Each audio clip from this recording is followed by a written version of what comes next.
Toda quinta-feira a gente fala sobre política aqui no nosso jornal para entender questões que são fundamentais no nosso dia a dia. Entender sempre questões macropolíticas, entender o funcionamento da política e como isso afeta o nosso comportamento. Para isso, a gente sempre recebe o cientista político Tiago Valenciano. O Tiago é mestre e doutor em sociologia e tem estado com a gente a cada semana para explicar questões que são muito importantes e que fazem a diferença na vida da gente e na vida da sociedade como um todo.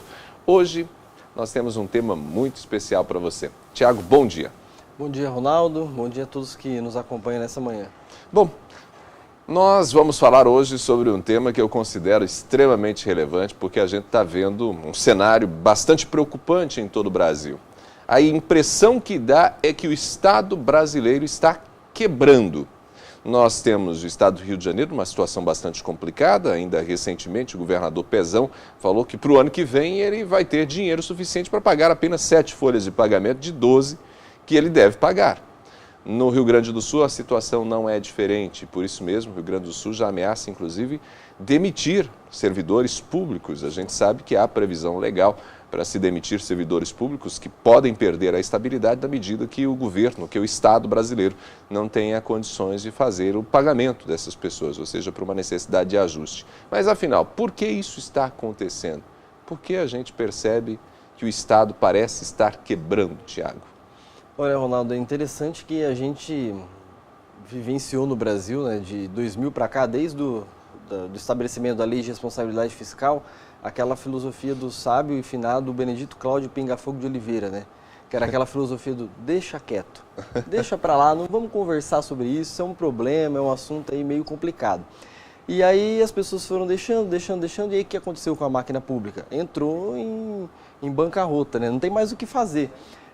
A gente acompanhou um especial lançado na internet esses dias, questão de 10 dias, fazendo um raio-x das contas dos estados do Brasil.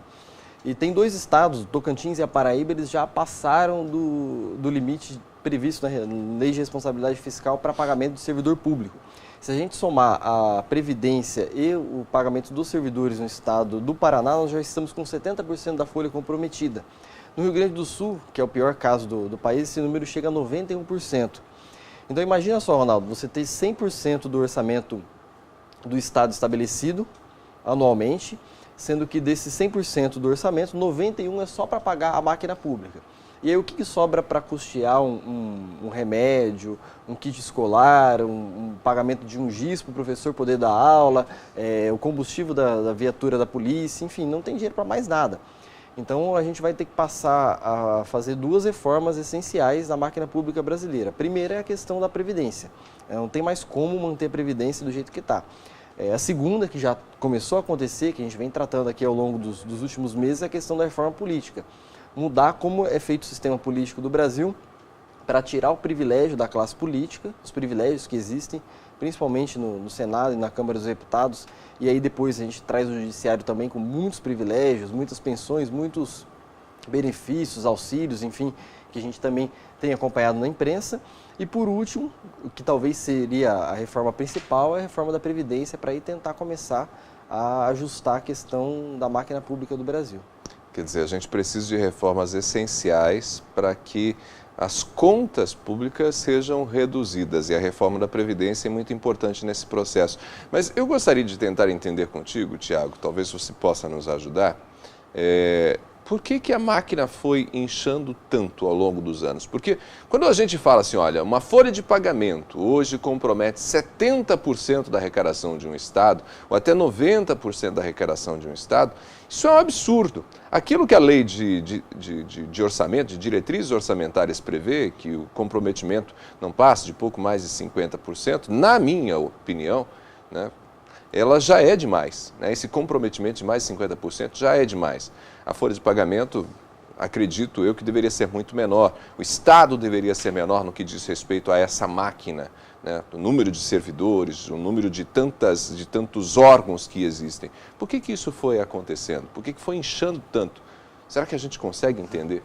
Não consegue sim, Ronaldo. Na verdade, essa equação ela passa por 2 modelos políticos clássicos, né? O Estado provedor ou o Estado incentivador.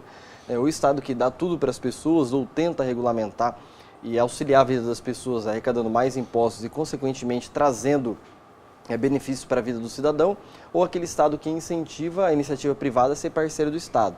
É a clássica discussão que a gente tem desde 1994 no Brasil, né?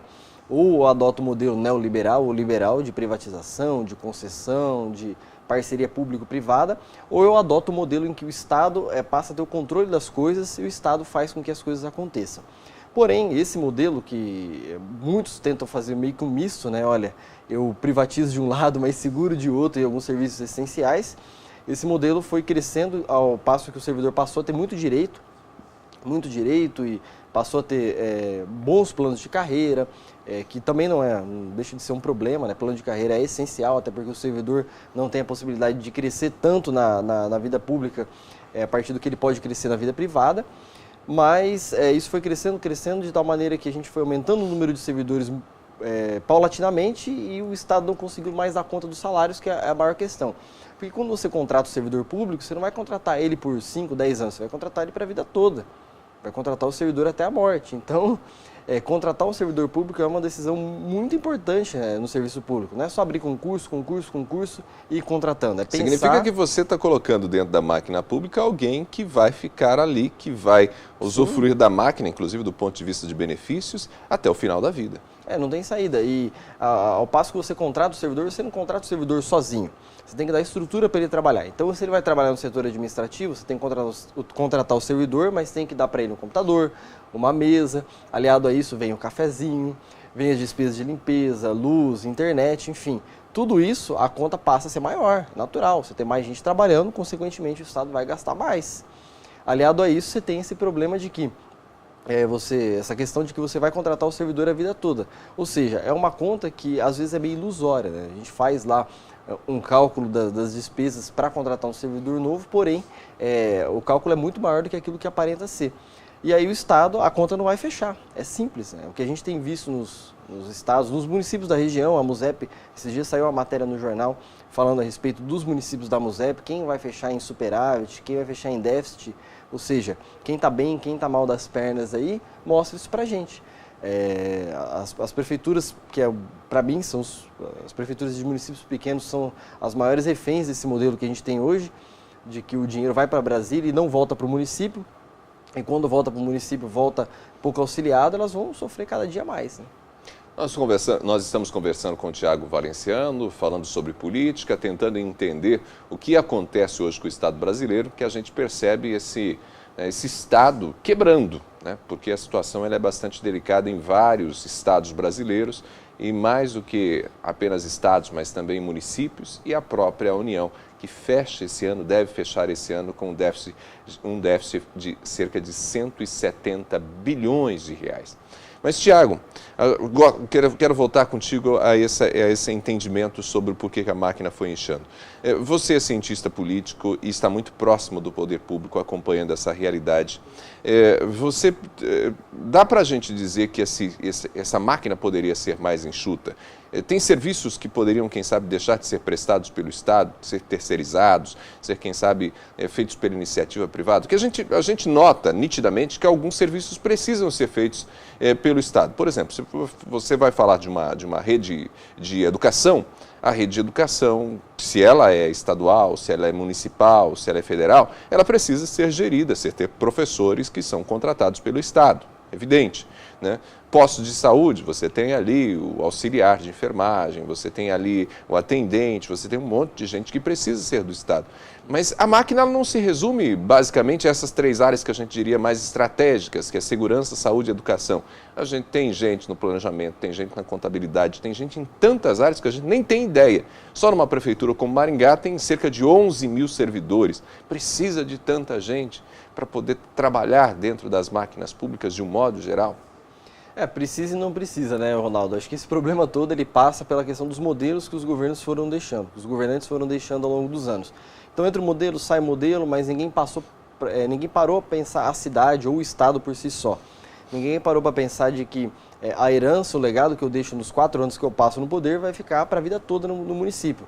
Então, tem algumas áreas que podem ser privatizadas. É claro, a gente vê muitos serviços de limpeza, segurança, vigilância sendo privatizados no país.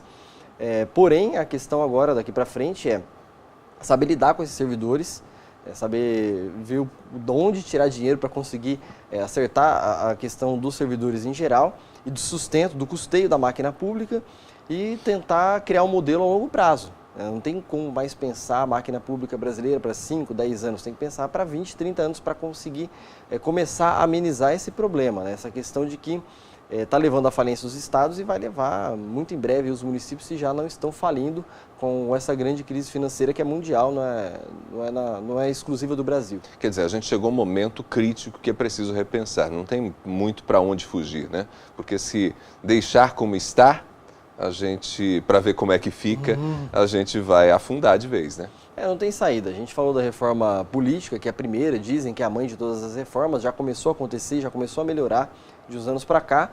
A gente fala da reforma da Previdência e depois a gente tem que pensar na reforma tributária também, não tem saída.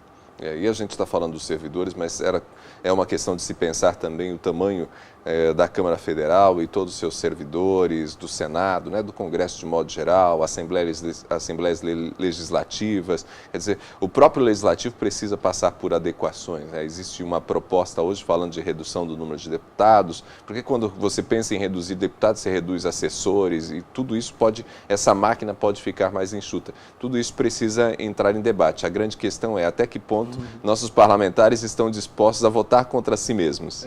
É bem isso daí, até que ponto as pessoas, quem está na política está disposto a ouvir o que as pessoas dizem nas ruas, né? A questão passa por aí, sem dúvida alguma. Tiago, valeu pela nossa conversa. Eu espero te encontrar na semana que vem para a gente ter mais um outro tema para o nosso público. Até lá. Obrigado, Ronaldo, e obrigado a todos que nos acompanham.